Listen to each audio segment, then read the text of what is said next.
We have with us today Dr. A. Nagarathna ma'am, Associate Professor, National Law School of India University, Bangalore.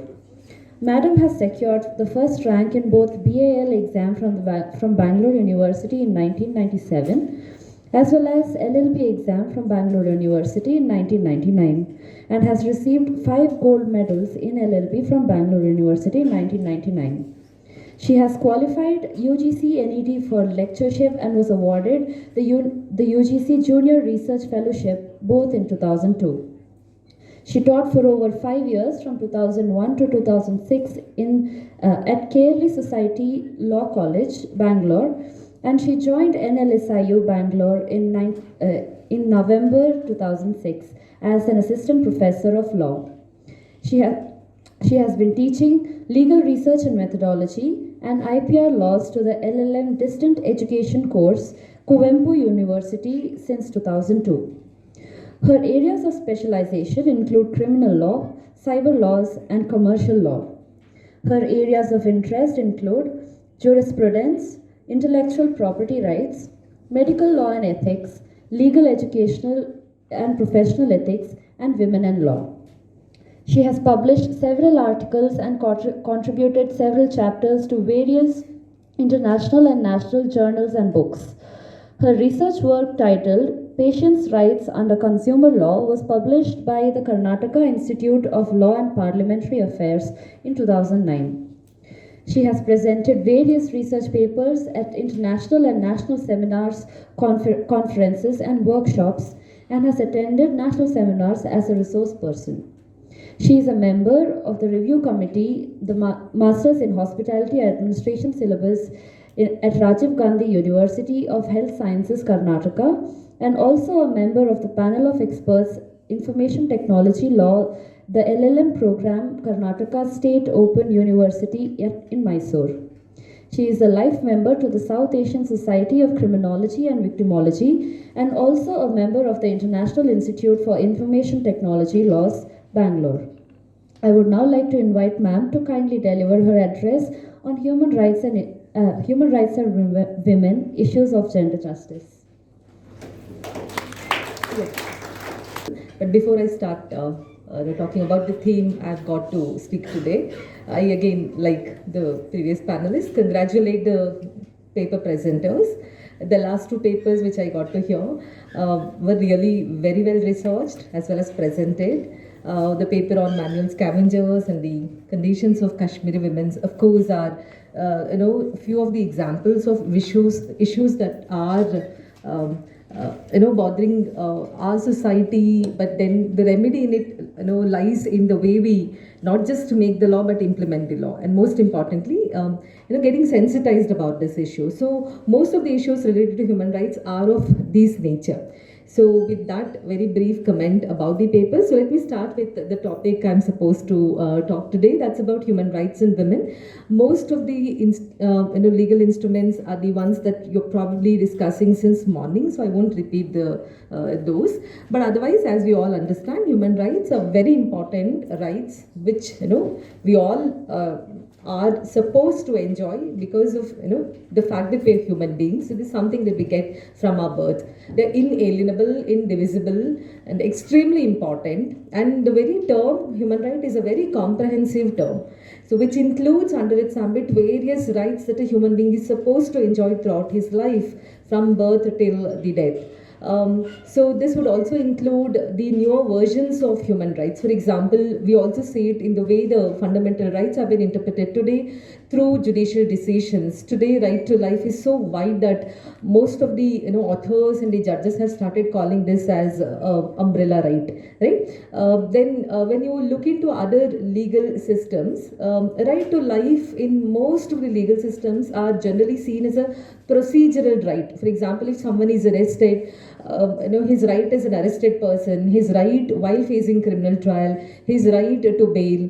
So this is how the other legal systems interpret the term right to life. But when it comes to India, Because of the extremely wonderful judicial activism we see in our country, right to life is much more widely interpreted. It is not just procedural right, it's also substantive right, which you would have definitely seen while you were reading constitutional law, right? Right to life includes right to health, right to lunch that we are waiting to enjoy in few minutes, right to even sleep. In a case when the Delhi police had arrested Baba Ramdev and his followers in the midnight, and then that was when they just gathered to go on a protest the next day. So midnight they were arrested by Delhi police, and Supreme Court says, you've not just violated CRPC by waking them up in the midnight, you've violated their right to life, which includes right to health, which further includes right to sleep. So that's been the interpretation we've given to this term, right to life, which is just one of the example of human rights. So human right, therefore, is a very, very comprehensive term. This includes our right to life, liberty, right against discrimination, so a lot of other rights. So when it comes to say women, of course, women is also supposed to enjoy all these rights without any discrimination, and that's what is guaranteed through all the legal instruments that talks about human rights, as well as our national laws that talks about fundamental rights, and the statutes which directly or indirectly contributes to the protection of these rights. So these are the rights that are universal, irrespective of where I am. I'm supposed to enjoy this. They're inalienable, you can't take away from me, and they're indivisible, interdependent. So unless I get to enjoy one human right, I'll not be able to enjoy the other. So they're all dependent upon each other. They're all interrelated. So when I talk about rights of one individual, of course, like jurists, I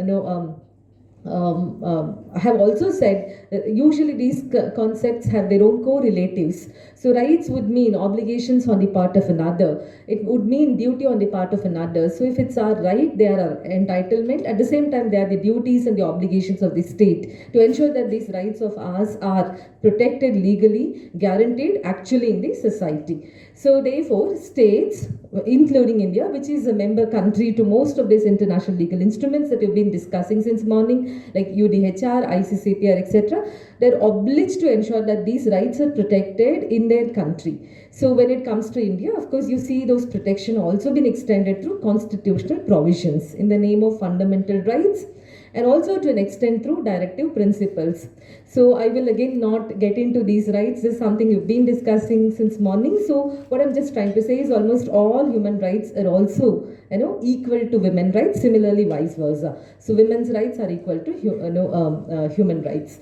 So especially ensuring that women gets to be treated equally in all spheres of life.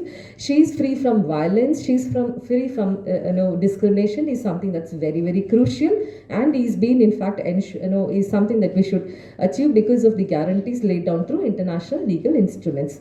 So that's about the legal aspects. So there are a lot of laws. You have conventions, regional conventions, national laws, state laws, international laws, etc. And most of these laws are maybe not directly talking about human rights of women, but they might be talking about other issues, but they do through various articles focus upon extending those rights to women. For example, if you see Convention Against Torture, they do have specific provision which talks about preventing these kind of torture against women. So that's about the law framework, but let's come to the actual reality. Apart from the international legal instruments, we do have lot of laws in the country, including criminal laws like IPC, CRPC, as well as special enactments, which also tries to protect women from these kind of discriminatory acts or violence, etc. Especially when it comes to criminal law, they aim to ensure that women is protected as against these acts of violence.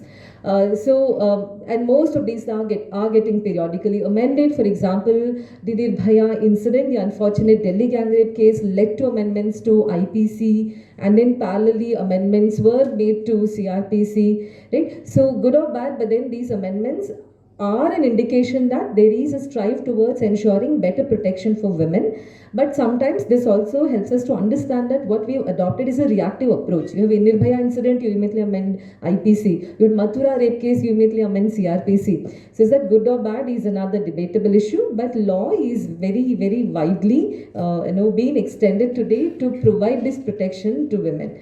So the very recent legal change in this aspect, which is noteworthy, is the Nari Shakti Vandan Abhiyan, through which we have ensured that 33% of reservation is ensured in the Lok Sabha as well as the Legislative Assembly's election for women. So I'm talking about the Women Reservation Bill, which even received presidential assent of recently. So there are many other ways through which we ensure that human rights of women is protected. This also includes by way of extending legal services to women. Similarly, you do have provisions in Directive Principles of State Policy. So that's about the law framework. You do have very wider institutional framework, Ministry of Women and Child Welfare, National Commission for Women, then the State Commission for Women. So institutionally also, there are a lot of organizations that aims to protect women. But that's about one aspect. But let's see what's actually the reality in terms of understanding the position women holds today in our society. So what we actually see in most of the countries, including in India, is that women is exposed to acts of violence from womb till tomb. So she is exposed to a lot of crimes that are committed against her, in general as well as in specific, because these are gender specific offenses. So I'm sure you're able to understand the kind of violence a woman undergoes when I say it's something that she faces from womb to tomb. For example, as an infant, she's exposed to at times female feticide. As a child, girl child, she's exposed to sexual, emotional, physical, psychological abuse. In adolescence also, she might undergo these kind of abuse, including domestic violence. And as a wife also, she's usually a victim of battering at home, again domestic violence. And then during the old age also, she's exposed to various other forms of discrimination as well as violence. So I'll again emphasize on these through specific examples. So what I'm trying to say is violence in female life cycle is something that she faces throughout her life. Prenatal also discrimination comes with the sex determination techniques that are today available, which are abused to a large extent. This is despite having legal regulatory framework. Again, as I've already mentioned, female feticide, discrimination at various stages is something that you will see. Generally, home is supposed to be the safest place where someone can happily reside, but then what we see here is domestic violence. Now, this has nothing to do with the educational qualification of a victim or the accused, that is the abuser, or it has nothing to do with the social status that both the parties enjoy. Because once in one of the city, when for the first time the women's helpline was started, the victim who first made use of this helpline was a senior IPS officer. So therefore, it's not about just getting recognized in terms of your achievements in the society, but it's like how you're treated within the family, which determines the position a woman holds. So therefore, what we often see is that increased number of these kind of violence that happens within the household, and that's also been indicated through the recent NCRB statistics. Again, various other forms of violations of rights are seen through crimes committed against women, such as dowry demand, dowry debt. This all again despite the amendments that have been brought to IPC and other criminal laws. Of course, there are, on the other hand, allegations of misuse of these laws, like for example, 498A. Of course, there are incidences of misuse of this to such an extent that Supreme Court even recently has said that abuse of this provision has almost amounted to legal terrorism. But that doesn't mean that there are no real cases of victimization of women under, in these circumstances. Another concern that we've always seen is about missing girl children, so which would also again mean or related to female feticide. So most of the studies have indicated that there is a disparity in the gender ratio, though you see an increase today in the recent census reports, but that's only at a particular stage that they show that there is no much of a disparity. But if you see other reports of, say, the children trafficking, etc., so most often the victims have been women or girl child. Then this again includes other offenses which I've just mentioned, which indicates that she becomes a sufferer from the womb itself. Then child sexual abuse is also on increase, so much so that we felt that there was a need of having a separate specific law framework to address this. That's the reason why in 2012 we came up with Protection of Children from Sexual Offences Act. Though this is a gender neutral enactment, but again most of the studies indicates the victims are usually girl children. And again, as I said, this is something that she faces throughout her life, including during her age, old age. So violence on widows and aged women is also something that is common to be seen in most of the societies across the country, especially in Vrindavan and other places where the aged women and widows are abandoned. They also undergo a lot of exploitation.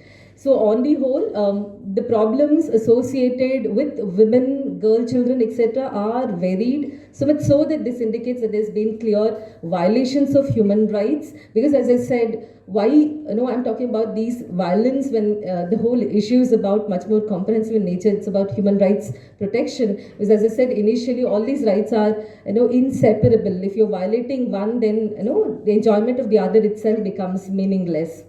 So on the whole, these kind of violations indicates even breach of human rights of women, because UN General Secretary once said that violence against women is one of the most serious challenges of our time, as they not only violate fundamental human rights but also prevents women from achieving their full potential.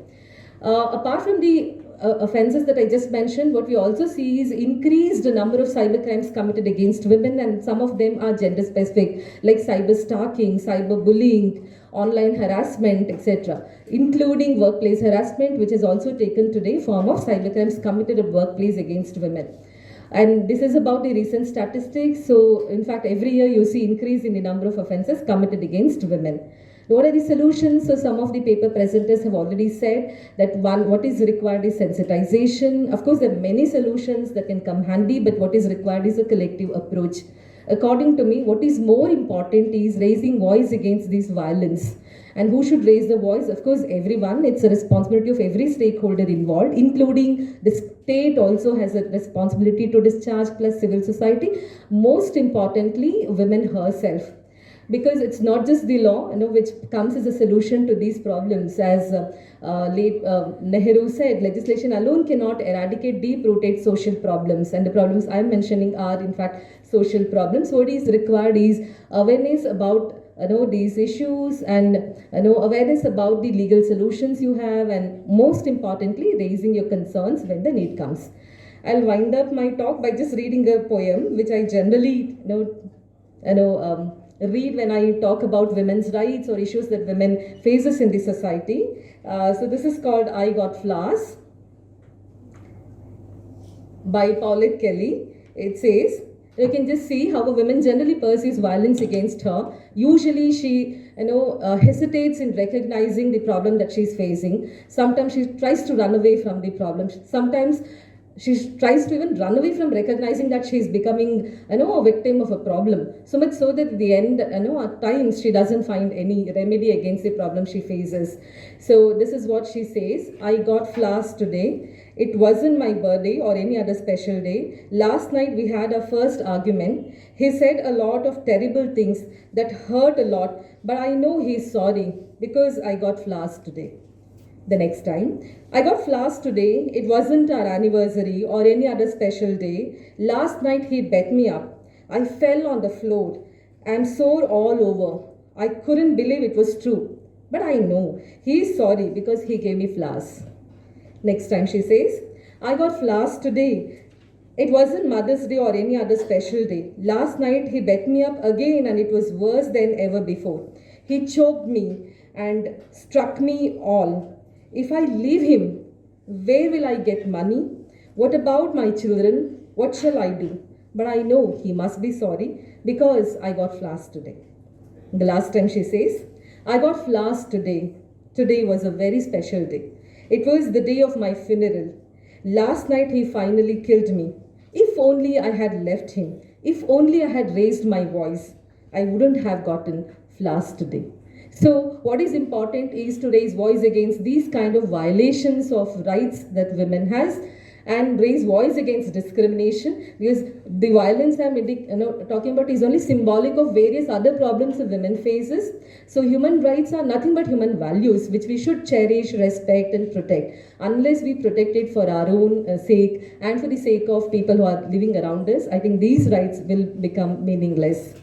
Thank you so much for giving me this opportunity to talk before you about a very sensitive issue which is very close to my heart. Thank you.